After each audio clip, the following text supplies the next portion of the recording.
και εκλογικά αποτυπώθηκαν, αλλά και δημοσκοπικά ακόμα φαίνονται.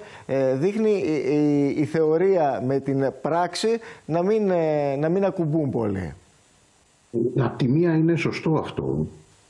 Απ' την άλλη υπάρχουν σε όλες τις χώρες κλειδονισμοί και στον χώρο της δεξιάς. Δεν είναι μόνο η σοσιαλδημοκρατία που έχει βρεθεί σε κρίση. Να σας φέρω ένα παράδειγμα μιας χώρας που μας είναι αρκετά γνωστή. Η Γαλλία δεν έχει δεξιό κόμμα αυτή τη στιγμή. Έχει ένα ακροδεξιό κόμμα, έχει ένα κεντρό κόμμα του κ. Μακρόν. Η δεξιά είναι ορφανή, φιλελεύθερη ή συντηρητική δεξιά. Συνεπώς δεν είναι δεδομένο το σενάριο της σταθερότητας. Και η Νέα Δημοκρατία είναι πράγματι ένα ιστορικό πλέον κόμμα, όπως είναι και το Πασόκ. Ακόμα περισσότερο είναι το ΚΚΕ που γεννιέται το 1918 με 24. Αλλά η Νέα Δημοκρατία 50 χρόνια μετά την ίδρυσή της, που είναι και μια στιγμή Nu s-a lepădat niciodată de credință și dacă a suportat aceste suferințe, n-a mai slujit.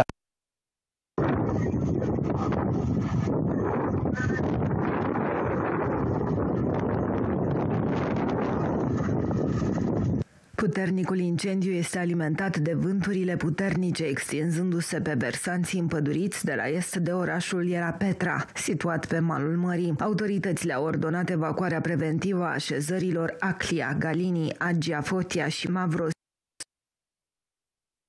Ο Θεός να εργαστούμε στο διάστημα αυτό της Μεγάλης Τεσσαρακοστής. Και πρώτα απ' όλα, ο Θεός θέλει να κάνει...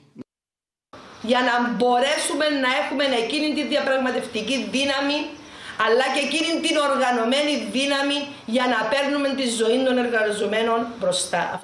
Στο πλαίσιο της ημερίδας προβλήθηκε και σύντομο απόσπασμα από τον ντοκιμαντέρ Μεταλλορύχων Μνήμες της ΠΕΟ σε σκηνοθεσία Πασχάλη Παπαπέτρου.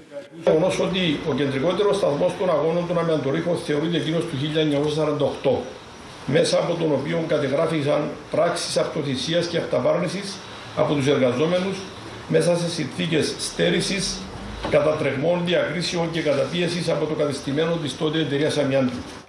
Στην ημερίδα ομιλίες απίφθηναν ο Κυριάκος Ιακωβίδης, λέκτορας νεότερης και σύγχρονης ιστορίας, και η Μέρη Αντωνίου, διδάκτορ ιστορίας στο Πανεπιστήμιο Λευκωσίας. Στο χώρο του Ιστορικού Μουσείου της ΠΕΟ φιλοξενείται έκθεση με φωτογραφίες και αρχαιακό υλικό από τις κινητοποιήσεις του 1948. Στη Λάρνακα πραγματοποιείται το πρώτο Ελλαδοκυπριακό Συνεδρίο Λοιμόξεων και Κλινικής Μικροβιολογίας. Οι εργασίες του συνεδρίου, που άρχισαν χθες και θα ολοκληρωθούν αύριο, έχουν ως στόχο την παρουσίαση επιστημονικών θεμάτων και ανταλλαγή. Δημοκρατία με αυτές τις μεγάλες δημοκρατικές αλλαγές που έρχονται το 1974. Η μεγάλη τομή, έτσι, η μεγάλη επιτυχία του Καραμανλή είναι ότι καταφέρει. There were divisions deeper than I could ever have thought. Our teacher told us, if you're a Tutsi, stand on one side. If you're a Hutu, stand on the other side. If you're a Twa, stand on the other side.